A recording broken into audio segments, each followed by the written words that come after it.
തീവ്രവാദികൾക്ക് ആരാധനയ്ക്ക് വേണ്ടി എന്ന പേരിൽ രാഷ്ട്രീയ പൂജയ്ക്ക് വേണ്ടി വിട്ടുകൊടുക്കുമ്പോൾ ഈ നിയമത്തെയാണ് റദ്ദ് ചെയ്യുന്നത്. ബാബരി മസ്ജിദ് തകർത്തിടത്ത് അന്യായമായി നിർമ്മിച്ച കെട്ടിടം മതേതരത്വത്തിന്റെ അടയാളമല്ല, അത് സംഘപരിവാറിന്റെ രാഷ്ട്രീയ കെട്ടിടമാണ്. സാദിഖ് അലി തങ്ങൾക്ക് പരോക്ഷ മറുപടിയുമായി വെൽഫെയർ പാർട്ടി സംസ്ഥാന president Razak Paleri. Fraternity movement സംഘടിപ്പിച്ച സിഗ്നിറ്റി കോൺഫറൻസ് സമാപന സമ്മേളനം ഉദ്ഘാടനം ചെയ്യുകയായിരുന്നു അദ്ദേഹം. യഥാർത്ഥത്തിൽ നിയമങ്ങളെ വ്യാഖ്യാനിക്കുകയും ഭരണഘടനയ്ക്കനുസരിച്ച് രാജ്യത്തെ മുന്നോട്ട് കൊണ്ടുപോകാൻ ഭരണകൂടങ്ങൾ തയ്യാറാകാതിരിക്കുമ്പോൾ തിരുത്തൽ ശക്തികളാകേണ്ട ജുഡീഷ്യറി സംഘപരിവാറിന്റെ കുഴലൂത്തുകാരാകുമ്പോൾ മിണ്ടാതിരിക്കാൻ നമുക്ക് കഴിയില്ല. ഇതിപ്പോൾ തുടങ്ങിയതല്ല.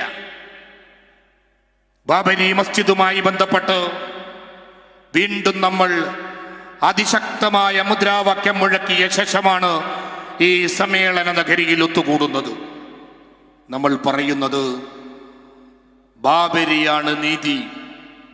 അതിനെ ഉറക്കെ സംസാരിക്കാനാണ് നമ്മൾ തീരുമാനിച്ചിരിക്കുന്നത്. +2 ഡിഗ്രി കഴിഞ്ഞവർക്ക് വേൾഡ്സ് ഫസ്റ്റ് AR/VR ക്ലാസ് റൂമിലൂടെ സ്മാർട്ട് ഫോൺ എഞ്ചിനീയർ ആവാം. കൂടുതൽ അറിയാൻ വിളിക്കൂ ബ്രിഡ്കോ ആൻഡ് ബ്രിഡ്കോ.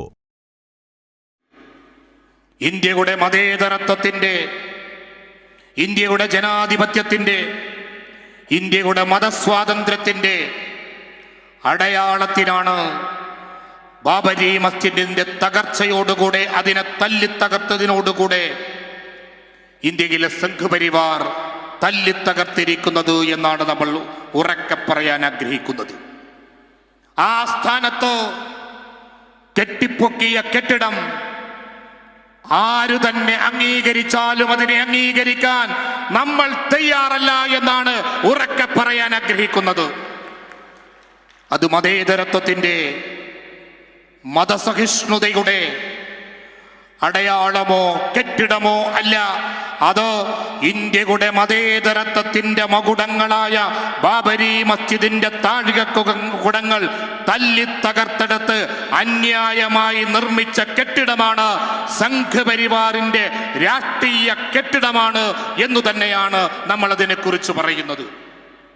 അത് വാൽമീകിയുടെ തൂലികത്തുമ്പിനാൽ പരിചയപ്പെടുത്തപ്പെട്ട ആത്മീയ രാമന്റെ ആലയമല്ല, അത് സംഘപരിവാർ രാഷ്ട്രീയമായി കെട്ടിപ്പൊക്കിയ രാഷ്ട്രീയമായ കേന്ദ്രമാണ് എന്ന തിരിച്ചറിവോടുകൂടെ തന്നെയാണ് നമ്മൾ അതിനെക്കുറിച്ച് സംസാരിക്കുന്നത്. അത് മതേതരത്വത്തിന്റെ മകുടോദാഹരണമാണ്, ബഹുസ്വരതയുടെ അടയാളമാണ്. ഇന്ത്യൻ ഭരണഘടനയെ ലംഘിച്ചുകൊണ്ട് ഉണ്ടാക്കിയ ആ കെട്ടിടത്തെ മതേതരത്വത്തിന്റെ മരണമണിയാണ് എന്ന നിലക്ക് തന്നെയാണ് നമ്മൾ കാണുന്നത്. ഏത് വലിയ പ്രമുഖ സമുദായ നേതാക്കന്മാർ അതിനെ അംഗീകരിച്ചാലും ഇന്ത്യൻ ജനത, മതേതര ബോധമുള്ള ഇന്ത്യൻ ജനത അതിനെ അംഗീകരിക്കാൻ തയ്യാറില്ല എന്നു തന്നെയാണ് നമ്മൾ പറയാൻ ആഗ്രഹിക്കുന്നത്.